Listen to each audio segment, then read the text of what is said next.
தமிழ் மக்களுக்கு வணக்கம். என நான் பேசவே கூடாதுன்னு நினைக்கக்கூடிய ஒரு டாபிக்ங்க இது. அதாவது நடிகர், நடிகைகள் இவங்களுடைய பர்சனல் லைஃப். அவங்க உள்ள இருக்கக்கூடிய உறவு முறைகள். இது சம்மந்தப்பட்ட டாபிக் அப்படின்னாலே எனக்கு சுத்தமா பிடிக்காது. ஆனாலும் பொதுவெளியில் இது ஒரு பேசு பொருள் ஆகும்பொழுது, அதாவது இன்றைக்கு பொதுவெளியில எல்லாத்தையும் எடுத்து பேசு பொருள் ஆக்குறாங்க. ஊடகங்கள் அல்லது சமூக ஊடகங்கள் அப்படின்றது வேற.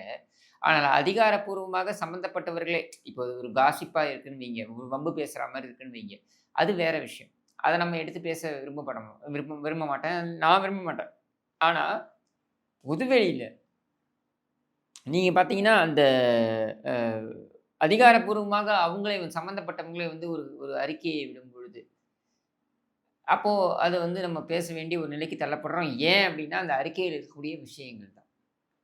இந்த ஜெயம் ரவி அப்படின்னு அறியப்பட்ட இன்றைக்கு ரவி மோகன் அப்படின்னு அறியப்படுகின்ற அந்த நடிகரை பத்தி நம்ம பேச போறோம். அந்த நடிகர் அவருடைய மனைவிக்கும் அவருக்கும் இருக்கக்கூடிய பிரச்சனை. விவாகரத்து அப்படின்றது சார்ந்த ஒரு சர்ச்சை. இந்த பிரச்சனைய முதல்ல பார்த்தீங்கன்னாக்க, ஒரு சில யூடியூப் சேனல்கள் தான் பேசு பொருளாக்குறாங்க. இது எங்கிருந்து பேசு பொருளாக்குறாங்க அப்படின்னா, முதல்ல இவங்க எல்லாருமே ஒரு ஏஜென்ட்ட வச்சிருப்பாங்க. பிஆர் ஏஜென்ட்ன்னு வச்சிருப்பாங்க. இந்த பிஆர் ஏஜென்ட்ட வச்சு நாங்கள் பரஸ்பரம் நல்ல இதோட நாங்க பிரிகிறோம். அப்படின்னு சொல்லிட்டு 2 பேருமே ஒரு அறிக்கைய விடுவாங்க. சமீபத்தில கூட நம்ம பார்த்திருப்போம். ந ந அ நடிகை சமந்தாவுடைய விவகாரத்திலயும் அந்த மாரி தான். நடிகர் தனுஷுடைய விவகாரத்திலயும் அந்த மாரி தான். அவங்க 2 பேருமே அதாவது சம்மந்தப்பட்ட 2 பேருமே ஒரே சமயத்தில அந்த இத விடுவாங்க. நாங்க பரஸ்பரம் நல்லுறவுடன் நாங்க ஐ மீன் நல்ல இதோட புரிதலுடன் நாங்க பிரிகிறோம் அப்படின்னு சொல்லிட்டு. அதுவே நம்ம கேள்விக்குறியா தான் கொண்டு வரோம். ஏன்னா, நீங்க பிரிவது அப்படின்றது உங்க தனிப்பட்ட விஷயம். அத எதுக்கு நீங்க பொதுவுல கொண்டு வைக்கிறீங்க அப்படின்றது தான் நம்மளுடைய கேள்வி. எங்களுக்கு எதுக்கு அது? Why should we know? நீங்க திருமணம் செய்து கொள்கிறீர்கள் அப்படின்றத பொது வெளியில நீங்க வைக்கிறீங்க அப்படின்னா, திருமணத்தை பொது வெளியில எல்லாருக்கும் பத்திரிகை குடுத்து நீங்க கூப்பிடுறீங்க. அதனால அத நீங்க செய்றீங்க. விவாகரத்து செய்றதுன்றது உங்களோட தனிப்பட்ட விஷயம். அத எதுக்கு நீங்க பொதுவுல கொண்டு வந்து குடுக்கணும்? ஆனால் நீங்க ஃப்ரெண்ட்ஸு, ஃபேன்ஸு இவங்களுக்காக நாங்க செய்றோம் அப்படின்னு சொல்றாங்க. எந்த ஃபேன் உங்களோட தனிப்பட்ட வாழ்க்கைக்குள்ள அதாவது ஃபேன் அப்படின்னு இருக்கக்கூடியவன் உங்களை திரையில் பார்த்து உங்களை ரசிக்கக்கூடியவர்கள் தான். அவர்கள் எதற்காக உங்களுடைய தனிப்பட்ட வாழ்க்கைக்குள்ள வரணும்னு தெரியல. ஆனால் இங்க நம்ம எல்லாருமே எமோஷனலா இருக்கோம் இல்லையா? அதனால உணர்வின் அடிப்படையில உங்கள் குடும்பத்தின் மீதும் அக்கறை இருக்கின்ற காரணத்தினால், அவர்கள் அதீத அக்கறையை காண்பிப்பார்கள் என்று நீங்கள் நினைக்கின்ற காரணத்தினால், நீங்க அதை வெளிய விடுறீங்கன்னு வச்சுப்போம். ஆனா, இந்த 3 பக்கத்துக்கு இன்னைக்கு ஒரு ஒரு ஒரு லெட்டர வெளியிட்டிருக்காரு. 3, 4 பக்கத்துக்கு ஒரு லெட்டர வெளியிட்டிருக்காரு ரவி மோகன். அவர் சொல்றது என்ன அப்படின்னு பார்த்தீங்கன்னா, நான் கொடுமைப்படுத்தப்பட்டேன்.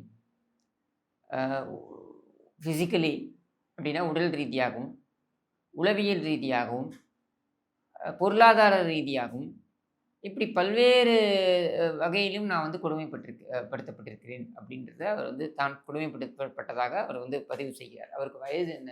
44. நல்ல ஒரு 44 வயது வரைக்கும் உங்களுக்கு இது தெரியல. அதுலயும் பார்த்தீங்கன்னா, ஆளு 6 அடிக்கு இருக்கீங்க.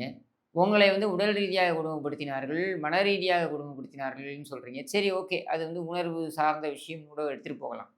ஆனா, அதில என்ன ஹைலைட்னா, என்னுடைய பெற்றோர்களை கூட என்னால சந்திக்க முடியாத ஒரு சூழல் ஏற்பட்டது அப்படின்னு பொருள்பட நீங்க பதிவு பண்றீங்க. அவர்களுக்கு எந்த உதவியும் செய்ய முடியாத அளவுக்கு எனக்கு அழுத்தம் கொடுக்கப்பட்டது அப்படின்னு பொருள்பட நீங்க சொல்றீங்க. அப்ப 44 வயது வரைக்கும் உங்களுக்கு அந்த உணர்வே வரலையா? சுயமாக ஒரு முடிவு எடுக்க வேண்டும். நாம் சுயமாக நிற்க வேண்டும். சுயமரியாதையை காப்பாற்றிக் கொள்ள வேண்டும் இன்னும் தெரியலையா உங்களுக்கு? 44வது வயசுல தான் உங்களுக்கு தெரிய வந்துச்சா? ஆனால் நீங்கள் உங்களுடைய திரைப்படங்கள்லாம் நீங்க எடுத்து பார்த்தீங்கன்னாக்க, நீங்க போடக்கூடிய வேஷங்கள்லாம் எடுத்து பாருங்க. திரைப்படங்கள்ல. அப்படியே மேச்சோ மேன் அப்படின்னு சொல்ற மாரி, அப்படியே பலசாலி. மைண்டாவும் சரி, இதுவாவும் சரி, என்ன உடல் ரீதியாவும் சரி, பலசாலி. ஊருக்கெல்லாம் உபதேசம் குடுக்குறது. வாழ்க்கையை இப்படி நடத்தணும், வாழ்க்கையை அப்படி நடத்தணும் அப்படின்ட்டு. உன் வாழ்க்கையே உனக்கு நடத்த தெரியலையே! உன்னுடைய அப்பா, அம்மாவுக்கு போய் நீ சந்திக்கிறது அப்படின்றதை கூட கட்டுப்படுத்தக்கூடிய அளவுல வேற ஒருத்தங்க இருந்திருக்காங்கன்னா, அப்ப நீ நீ மனதளவுல நீ எவ்வளோ ஒரு ஒரு ஒரு ஒரு ஒரு கோழையாக நீ இருந்திருக்க. எந்த அளவுக்கு நீ ஒரு வீக் பெர்சனாலிட்டியா நீ இருந்திருக்க. இப்படியான வீக் பெர்சனாலிட்டிய தான் அப்படி ஒரு ஸ்ட்ராங் பெர்சனாலிட்டியா, ஸ்ட்ராங் கேரக்டரா காமிக்கிறாங்களா? 50 பேர அடிச்சு தூக்குறாரு. வர்றவனையெல்லாம் அடிச்சு தூக்குறது. எந்த உறவாக இருந்தாலும் அந்த உறவுக்கு வந்து ஒரு மிகப்பெரிய அர்த்தங்களை எல்லாம் கற்பிப்பது பஞ்ச் டயலாக். இதெல்லாம் எதுக்கு? உன்னுடைய 3, 4 பக்க அந்த அறிக்கை என்பது உன்னுடைய மனைவியை நீ குற்றம் சாட்டுவதாக நினைத்துக்கொண்டு, அல்லது அவருக்கு பதிலடி கொடுப்பதாக நினைத்துக்கொண்டு, நீ என்ன பண்ற? நீ எந்த அளவுக்கு ஒரு ஒரு வீக் பர்சனாலிட்டி. உனக்கு முதுகெலும்பே கிடையாது. இப்ப தான் முதுகெலும்ப தேடிக்கிட்டு இருக்க. அப்படின்ற மாதிரி நீ வந்து வெளிக்கொண்டு வந்து காமிக்கிற. இதுதான் மக்களே திரையில் நீங்கள் பார்க்கக்கூடிய நபர்களுடைய டக்கு. திரையில் பார்ப்பதை எல்லாம் நீங்க வச்சுக்கிட்டு, அவர்கள் இப்படித்தான் இருப்பார்கள். இவர்கள்லாம் நிஜ உலகிலும் சூப்பர்மேன்களாக இருப்பார்கள். அப்படின்னு நினைக்கிறாங்க இல்லையா? அவங்க எல்லாரும் புரிந்து கொள்ள வேண்டியது என்னன்னா, இவர்கள்லாம் பார்த்தீங்கன்னா, ரியல் லைஃப்ல தொடை நடிகைகள். என்னுடைய பர்ஸு, என்னுடைய வேலட் அதாவது பர்ஸு, என்னுடைய காரு, என்னுடைய அ வ உடைமைகள், என்னுடைய டாக்குமெண்ட்ஸு, என்னுடைய ப்ராப்பர்ட்டி எதையுமே வைக்கல. என்ன வந்து ரோட்ல கொண்டு வந்து விட்டுட்டாங்க. என்னது வெறும் அந்த நைட்ல போடுற நைட் பேண்டோட என்ன வந்து வெளில அனுப்பிச்சுட்டாங்க அப்படின்னு நீங்க சொல்றியே. அப்ப எந்த அளவுக்கு வல்னரபிளா நீ இருந்திருக்க? உனக்கு என்னய்யா வயசு? 44 வயசு ஆகுது. நல்லா எருமகடா மாரி வளர்ந்துருக்க. உன்னால உன் பெற்றோருக்கு என்ன செய்ய வேண்டும் அப்படின்றத கூட யோசிக்க முடியாதா? அதை கூட வேற ஒருத்தவங்க தான் கண்ட்ரோல் பண்ணுவாங்களா? இதில பார்த்தேன்னா, நான் என்னுடைய 2 குழந்தைகள் தான் எனக்கு ரொம்ப முக்கியம். எப்படி நீ உன்னையே பார்த்துக்க முடியலையே, உன் குழந்தைகள எப்படி நீ பார்த்துப்ப? உனக்கே எது தேவை? உனக்கே எது சுயமரியாதை? உனக்கே எதை எதையெல்லாம் செய்து கொள்ள வேண்டும் என்பதே தெரியாமல் நீ இருந்திருக்கிறாய் 44 ஆண்டுகள் வரைக்கும்.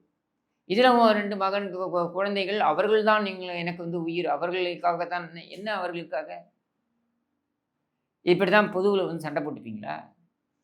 உண்மையிலேயே 2 தரப்பும் அக்கறை இருந்தால் இப்படித்தான் பொதுவில் சண்டை போட்டு இட்டுக் கொள்வீர்களா? இதை ஆரம்பித்து வைத்தது ஜெயம் ரவி. இந்த ரவி மோகன் என்கிற ஜெயம் ரவி. எதனால சொல்றேன்னா, இந்த YouTubeல இருக்கக்கூடிய ஒரு சில சேனல்கள்ல போயிட்டு, இத மாதிரி அவங்க கொடுமைப்படுத்தினாங்க. ஒய்ஃப் வந்து கொடுமைப்படுத்தினது காரணமாகத்தான் இவர் வந்து வெளியேறினார். அவங்களுடைய அவருடைய ஃபோன்லேருந்து ஆரம்பித்து, அவருடைய பேங்க் டிரான்சாக்ஷன்லேருந்து ஆரம்பித்து, அவருடைய சோஷியல் மீடியா ஏங்க ஒருத்தன் சோஷியல் மீடியா அக்கவுண்ட் கூட என் கையில இல்ல. யார் கையிலயோ இருந்ததுங்கிறான். இவன் எப்படிங்க இவன் குழந்தைங்களுக்கு ஏதாவது செஞ்சிருப்பான்? இல்ல இவன் எப்படிங்க இந்த குழந்தைங்களுக்கு ஏதாவது பார்த்து இருந்திருப்பான்? அப்ப ரொம்ப தெளிவா திஸ் பெர்சன் வந்து இவன் ஒரு வீக் பர்சனாலிட்டி எடுப்பார் கைப்பிள்ளையாக இருந்திருக்கிறான் அப்படின்றது நமக்கு புரியுது. 44வது வயசுல தான் இவன் எடுப்பார் கைப்பிள்ளையாக நம்ம இருந்திருக்கிறோம். இது தவறு அப்படின்னு தெரிய வந்திருக்கான். இப்போ இதுல உள்ளபடியே நாம வந்து இன்னொரு ஒரு பெண்மணி இதுல இன்வால்வ் ஆயிருக்காங்க. ஒரு பாடகி.